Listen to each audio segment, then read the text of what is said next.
Latest news updates देखने के लिए आम आदमी चैनल को सब्सक्राइब करने के बाद घंटी का बटन दबाना ना भूलें। आज हमारा समाज कहां जा रहा है, इसका जीता जागता उदाहरण इस घटना से मिलता है। आज बच्चे तरक्की करके 4 पैसे कमाने लग जाते हैं तो अपने माँ बाप को भूल जाते हैं। आज जिस घटना के बारे में हम आपको बताने जा रहे हैं, उसे जानकर आप सोच में डूब जाएंगे कि आज हम अपने संस्कारों, अपने समाज को आखिर कहां ले जा रहे हैं। लखनऊ के एक उच्च वर्गीय बूढ़े पिता ने अपने पुत्रों के नाम एक चिट्ठी लिखकर खुद को गोली मार ली। चिट्ठी क्यों लिखी और क्या लिखा, ये जानने से पहले संक्षेप में चिट्ठी लिखने की पृष्ठभूमि जान लेना जरूरी है। पिता सेना में कर्नल के पद से रिटायर हुए। वो लखनऊ के एक पॉश कॉलोनी में अपनी पत्नी के साथ रहते थे। उनके 2 बेटे थे जो सुदूर अमेरिका में रहते थे। यहाँ ये बताने की जरूरत नहीं कि माता पिता ने अपने लाडलों को पालने में कोई कोर कसर नहीं रखी होगी। बच्चे सफलता की सीढ़ियां चढ़ते गए, पढ़ लिख कर इतने योग्य हो गए कि दुनिया की सबसे नामी गिरामी कॉर्पोरेट कंपनी में उनको नौकरी मिल गई। संयोग से दोनों भाई एक ही देश में लेकिन अलग अलग अपने परिवार के साथ रहते थे। एक दिन अचानक पिता ने रुआंसे गले से बेटों को खबर दी, बेटे तुम्हारी माँ अब इस दुनिया में नहीं रही। पिता अपनी पत्नी की मिट्टी के साथ बेटों के आने का इंतजार करते रहे। एक दिन बाद छोटा बेटा आया जिसका घर का नाम चिंटू था। पिता ने पूछा, चिंटू मुन्ना क्यों नहीं आया? मुन्ना यानी बड़ा बेटा। पिता ने कहा कि उसे फोन मिला, पहली उड़ान से आए। धर्म अनुसार बड़े बेटे का आना सोच वृद्ध फौजी ने जिद सी पकड़ ली। छोटे बेटे के मुंह से एक सच निकल पड़ा।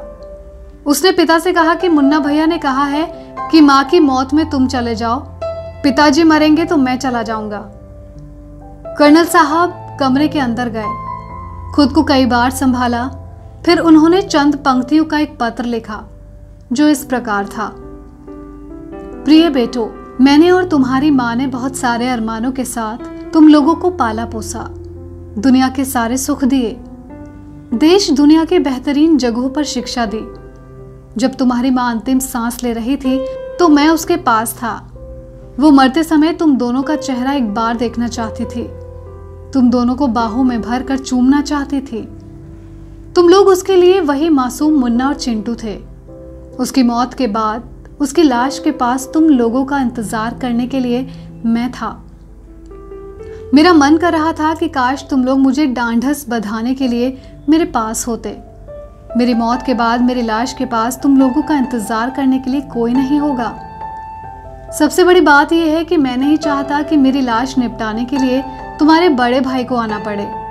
इसलिए सबसे अच्छा ये है कि अपनी माँ के साथ मुझे भी निपटा कर ही जाओ। मुझे जीने का कोई हक नहीं, क्योंकि जिस समाज ने मुझे जीवन भर धन के साथ सम्मान भी दिया, मैंने समाज को असभ्य नागरिक दिए। हाँ, अच्छा रहा कि हम अमेरिका जाकर नहीं बसे, सच्चाई दब जाती। मेरी अंतिम इच्छा है कि मेरे मेडल तथा फोटो बटालियन को लौटाए जाए तथा घर का पैसा नौकरों में बांट दिया जाए। जमा पूंजी आधी वृद्ध सेवा आश्रम को दे दी जाए। कर्नल साहब ने कमरे में ठाएं से गोली मार ली। इस घटना की खबर हमने नेशनल क्राइम इन्वेस्टिगेशन ब्यूरो के आधिकारिक फेसबुक पेज से ली है। ये खबर सुनकर यकीनन आप सोचने पर मजबूर हो जाएंगे कि हम अपने समाज को आखिर कहां लेकर जा रहे हैं।